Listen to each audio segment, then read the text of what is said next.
Today on Black News and Black Health Now with Dean and Doc, we're going to be talking about some cancer statistics that you don't want to miss. And we're talking about maternal mortality rates for Black women. That's not good. All those stories and more here on Black Health Now with Dean and Doc.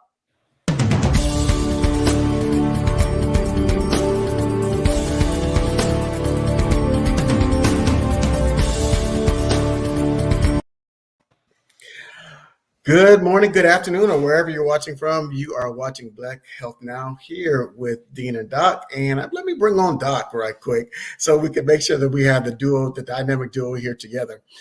As you know, each week we bring you the most recent health news for Black Americans and for Black people around the world so we can be up to date. And it's not all COVID, even though we are going to talk about COVID because it's still going on. The pandemic is still happening. We have a plethora of stories. That's the word of the day there, Doc. Plethora of stories that we're going to discuss here every Friday at 12 p.m. here on blackdoctor.org.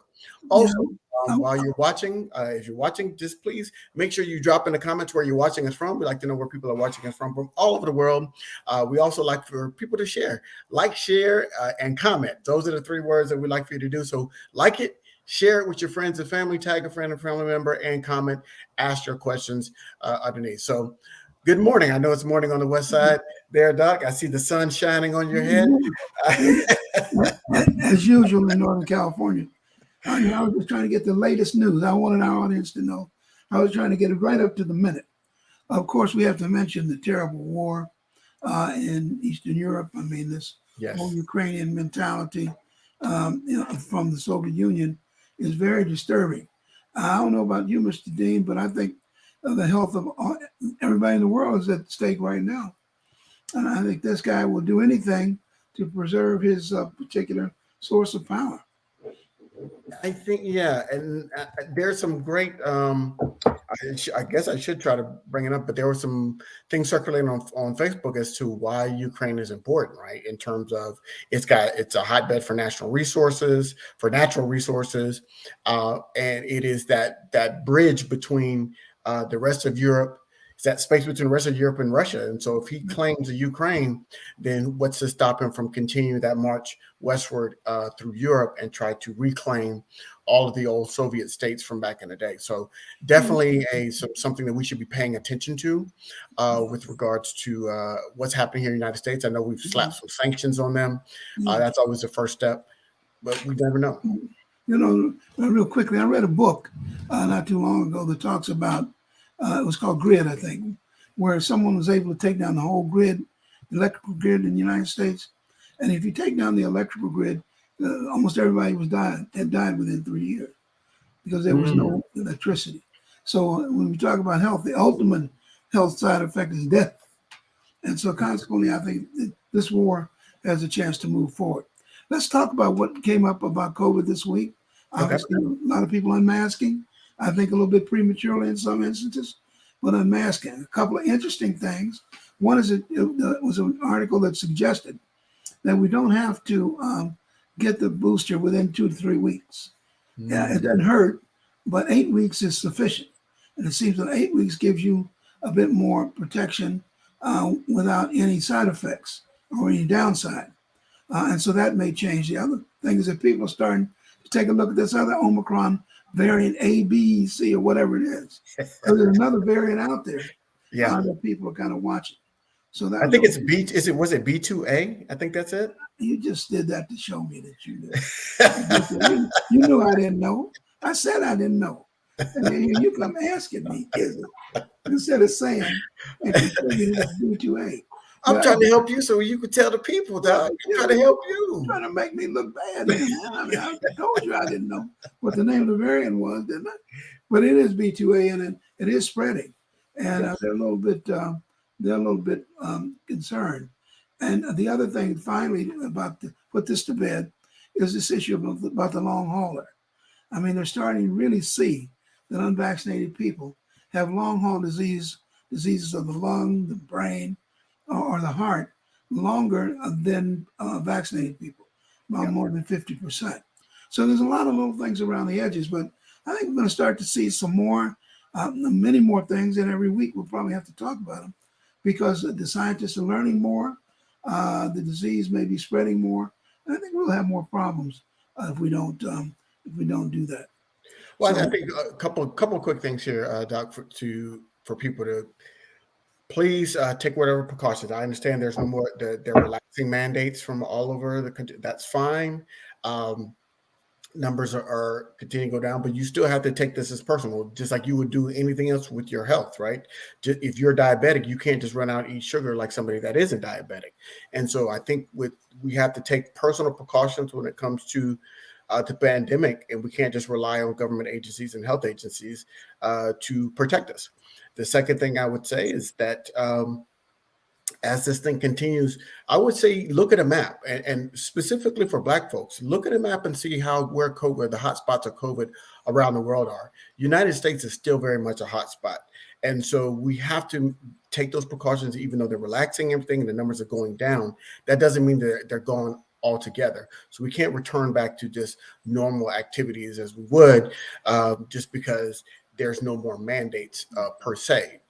So just be careful and take your personal health, put that as the foremost. Yeah, you'd be interested. Last night, I went to the store. I have pre-diabetes, so I had to get another one of those measuring things. But I also had a pack of M&Ms and some Good and Plenty's. And the lady said, she said, "What are you doing?" I had the diabetic thing on one side, and this is what you call unconscious bias toward the candy. But I had two candy. The woman said, "What are you doing? You measure your diabetes, and you got all this candy on the other side." You went old school. You went old school. Good and Plenty's. Yeah, man. I mean, I'm still doing all the same thing. I'm still listening to the Five Satins. But let me go on. Let's go on to the next topic. Some news out that is not particularly good for African Americans. Let's start with the first study released this week.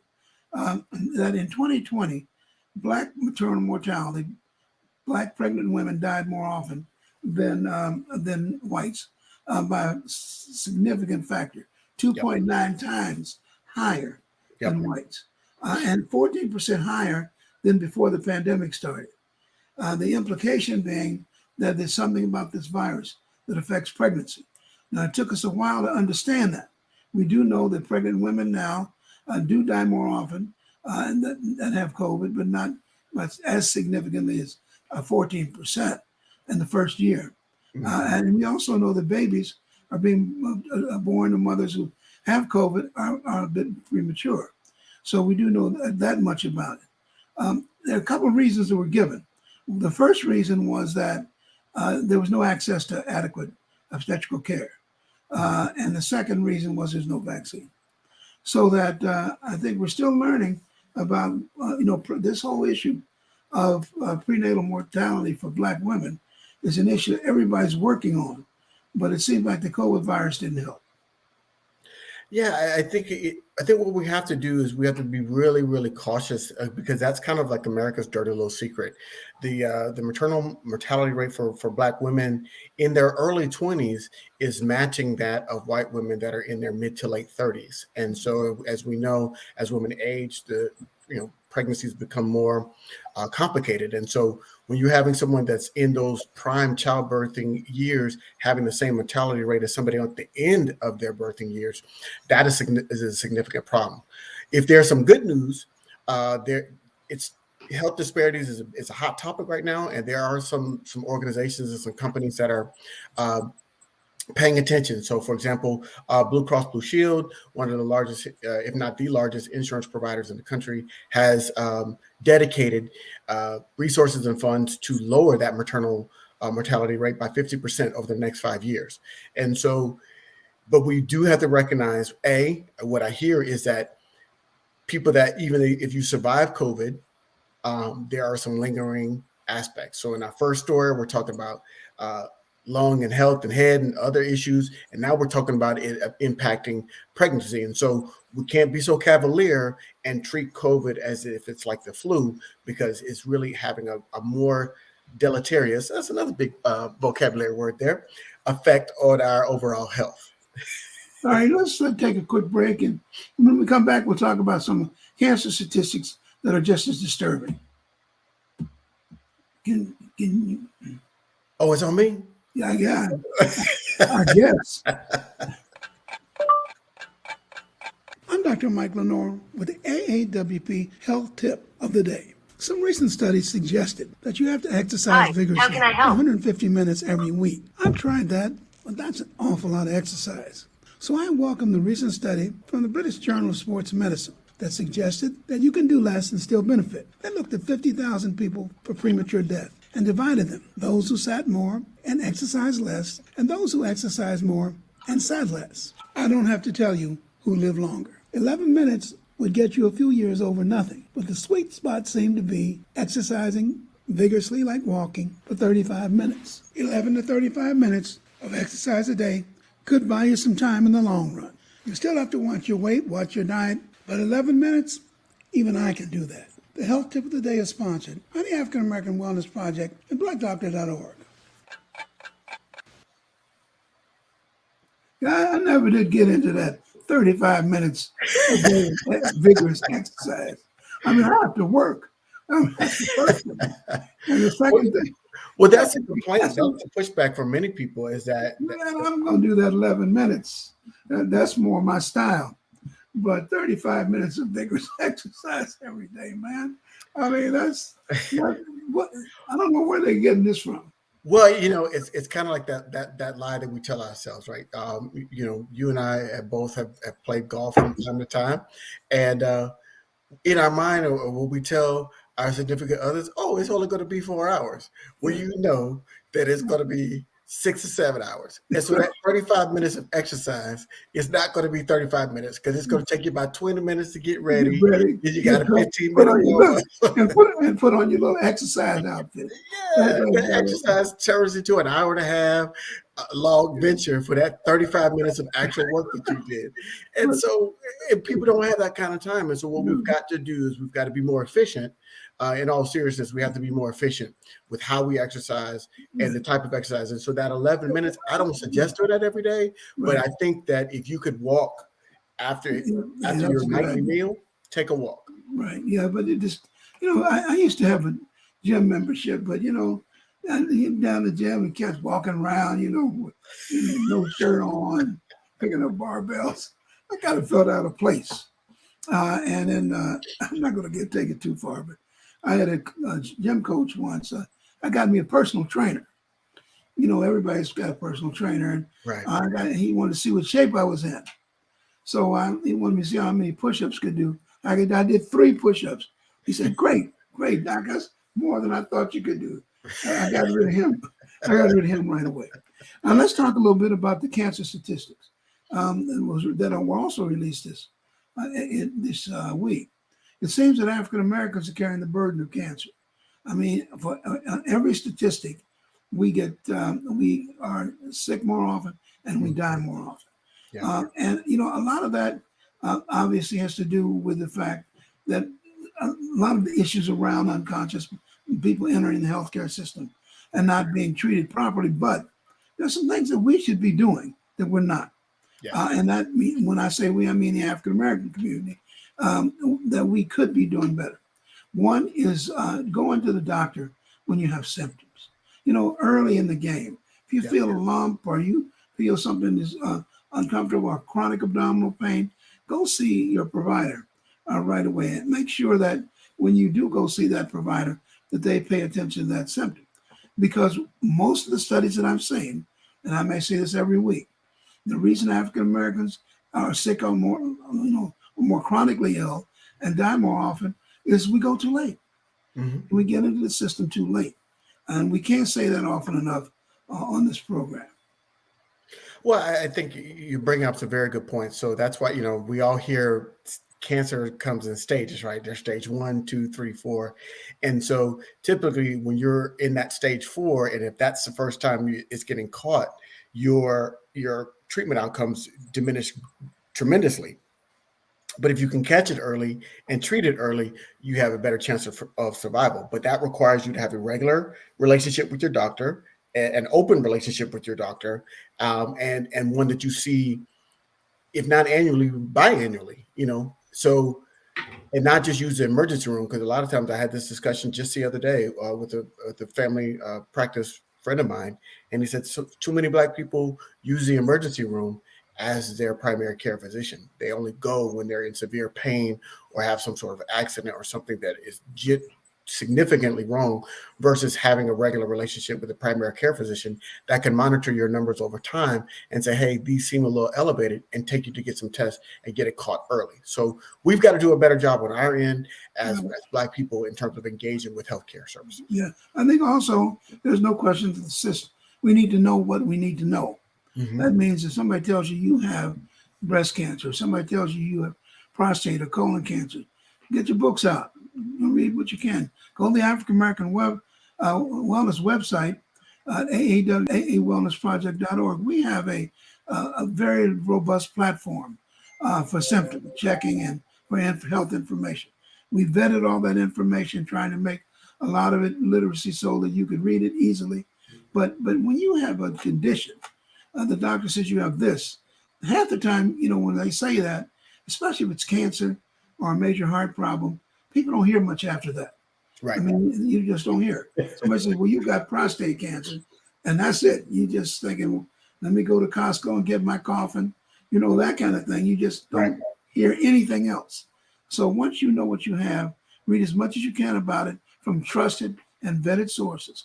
And then when you go back into the system, you have a bit more to work with.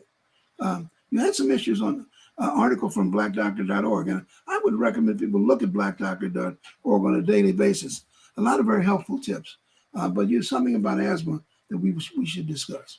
Yeah, they were talking about, there are some tips, because we know that childhood asthma is a big thing, especially in our community. And you and I have talked about this when we did our Operation Life program last year. And so we probably need to bring that back up and bring that back around, because it's a significant issue in our communities. And much like we talked about using the emergency room as our primary care physician, we cannot use albuterol as our only sole treatment of asthma. And Doc, before we go into the article, I want you to explain to our audience why albuterol cannot be our only treatment for asthma.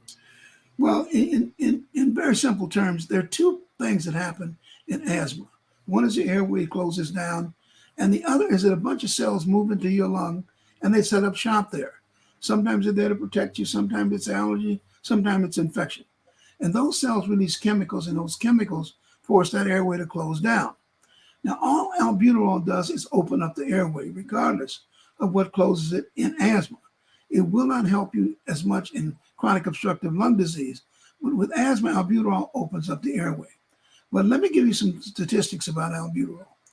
People who use albuterol as their only drug for chronic asthma are in the emergency room more and die more often, because albuterol is not a maintenance medicine.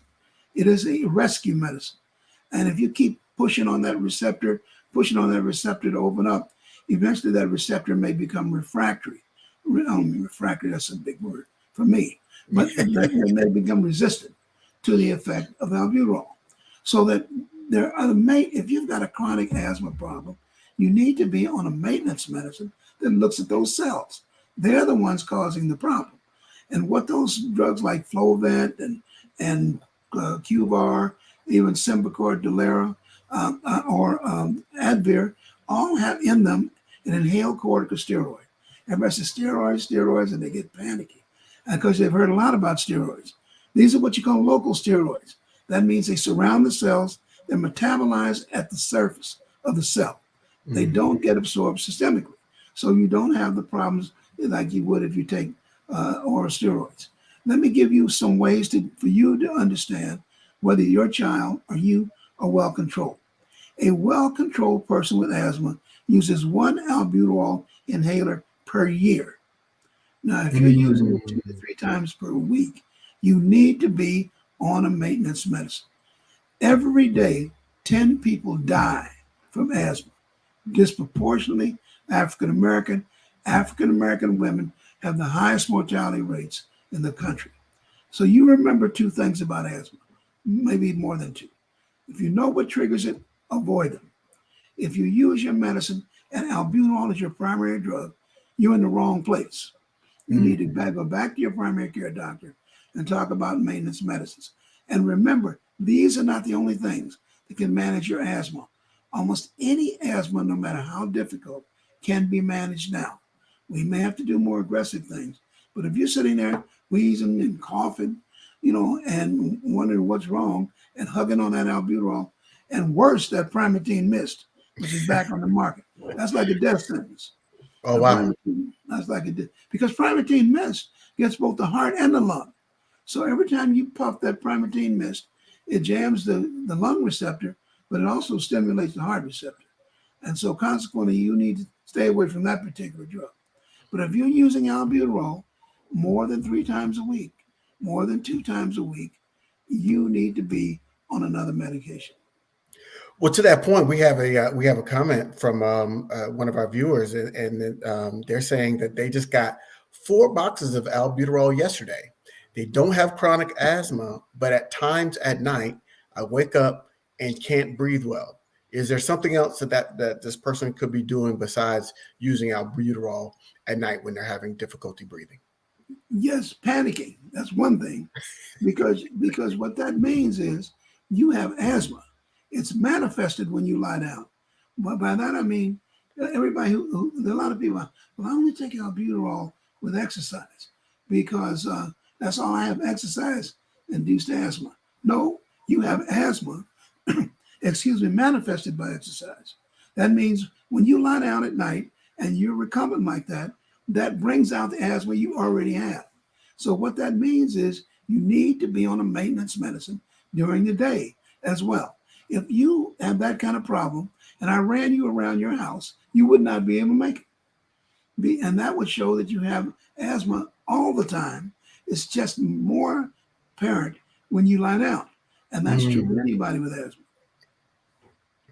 Absolutely, absolutely. So yeah, so that's great. So and Carl says thank you for that. So Carl, go to your doctor and talk about maintenance medicine that you would take during the day. So therefore, that will help you. And if you take that maintenance medication off of the albuterol, that will help you be able to sleep more throughout the night and have your asthma more regularly controlled. Because even though it's exacerbated when you lay down, as Doc is saying, it's still present during the day.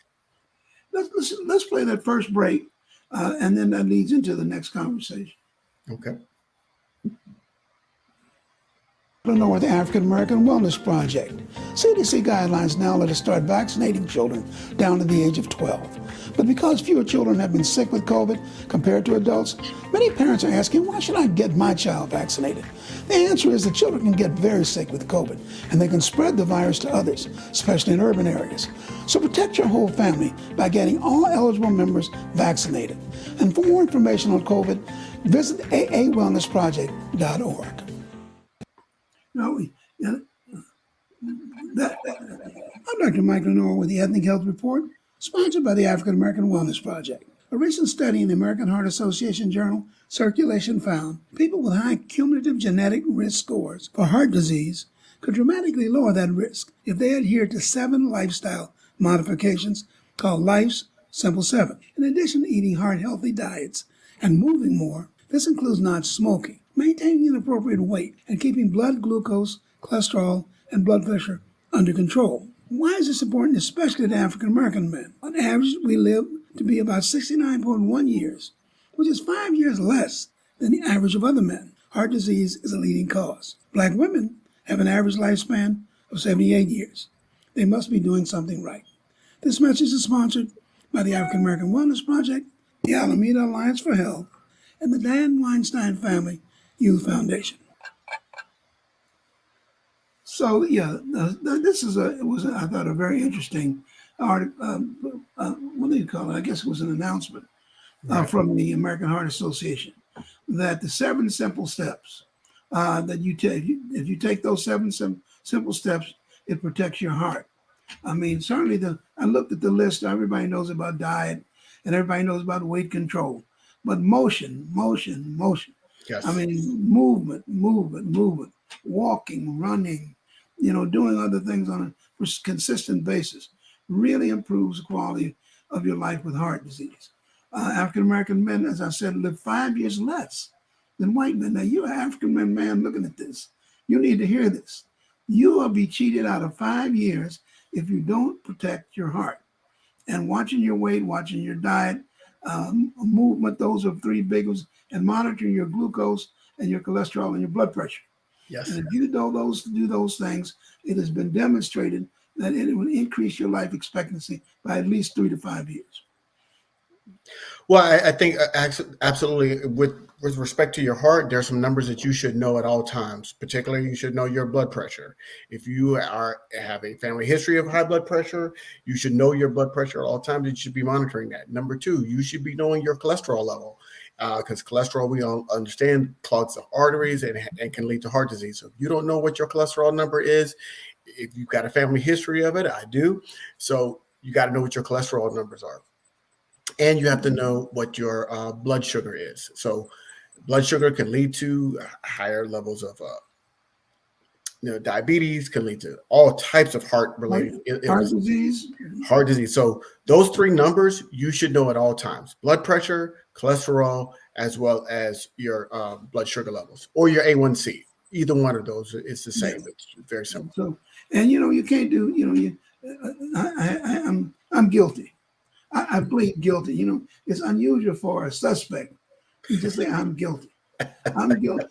I'm guilty of delaying. I would have clipped that off, and I would have put that all over social media. You saying I'm guilty.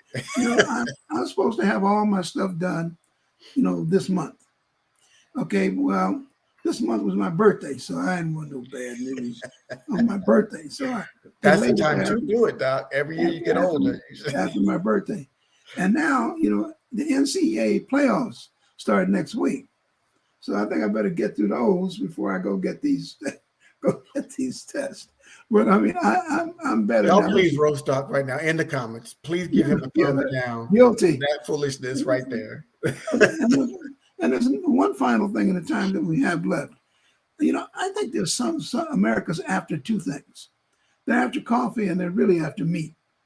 Coffee, has been good for you, bad for you. Chocolate, good for you, bad for you. You get these. Yeah. In this week's Science said low meat diets linked to lower cancer risk after studying 500,000 people. They've been after meat for a very long time, and so I think that, they're going after meat. Now, I read an article long time ago that in the early days, back in the BCs, humans were divided into two groups: hunter-gatherers who deal with meat, and farmers. And it seemed like the hunter-gatherers were much more successful in surviving. So I believe you should lower your meat, obviously, but I'm tired of hearing every study going after meat, coffee, chocolate, and all the things that I like. And I have listened to these studies, and I have adhered to the fact that I can't eat as much meat as I used to. I stay away from red meat often. And quite frankly, I don't know what to do with coffee. So let's break it down as to why they're going after meat. All right. So we understand that your liver produces enough cholesterol for your body. Your body produces cholesterol. So when you add meat to your diet, you're adding an unnecessary amount. You're adding more cholesterol to your body, to your diet. And so therefore, if you don't have the good cholesterol, you don't have the cleansing foods like fiber and whatnot to help cleanse it out. You don't have like those omega-3 fatty acids that we keep telling people to digest to help you clear out the good cholesterol. That bad cholesterol can start clogging your arteries and have some problems. So there's not a war on the meat to use that term. It's not a war on meat. It's just basically saying you've got to balance that out and eat leaner meat so we can lower the cholesterol threshold. So the ground meats that have a lot of fat in them, those processed meats like bacon that we all love so much because I got a slab in my refrigerator right now. I got that pepper. I got some of that pepper bacon upstairs. I'm going up there. All those things. I'm getting ready to go upstairs and throw it away. Don't throw it away. Just finish it. But I will say this: all of the things that you say are so delicious are probably not good for you. Processed meats like cold cuts, things of that nature, a lot of nitrates and things like that. Cut those out. Lower it down to lean meats. and increase your fiber, increase your vegetables, and increase your fish that are high in those omega-3 fatty acids, and you can still keep some meat in your diet. And let me reinforce what you say, because they follow these people, 500,000 people for 11 years. And what they found is around 53% were regular meat eaters, and they ate meat more than 5 times a week. And further, 44% were low meat eaters, and the low meat eaters lived much longer and much healthier. And this was just from Science yesterday. So I guess, well, that pepper bacon, man. Just eat one slice. You can't eat the whole. You can't eat 4 or 5 at a time. I understand, but I'm not throwing it away. Anyway, at these prices nowadays, Doc, you can't throw it away. That's irresponsible. It reminds me. I don't know how far I'm taking this show, but it reminds me of a song by Johnny Guitar Watson. And he said, I went to the supermarket just to take a good look. He said, Kareem Abdul couldn't reach those prices with a skyhook. And I think that's a good point. Can we end? Before I get too far, can we end on that? We can end that before you start quoting more song lyrics, and you're going to break out the karaoke here. This is Black Health Now. But I can barely talk. I can't sing. Absolutely. Well, that is today's program. We hope you enjoyed it. It seems like you did. Please, as I said at the top of the show, share the show, tag a friend, let them know about this program. We're here every Friday at 12 noon, giving you the health news that you can use. As you can see during the program, we'll answer your questions that you might have about any of the topics or some topics that you would like to talk about each and every week here on blackdoctor.org and in partnership with the African American Wellness Project. So please visit those 2 sites to get more information about cancer, heart disease, asthma, any of the topics that we talked about today. So we will see you all next week. Thank you for joining us. Remember,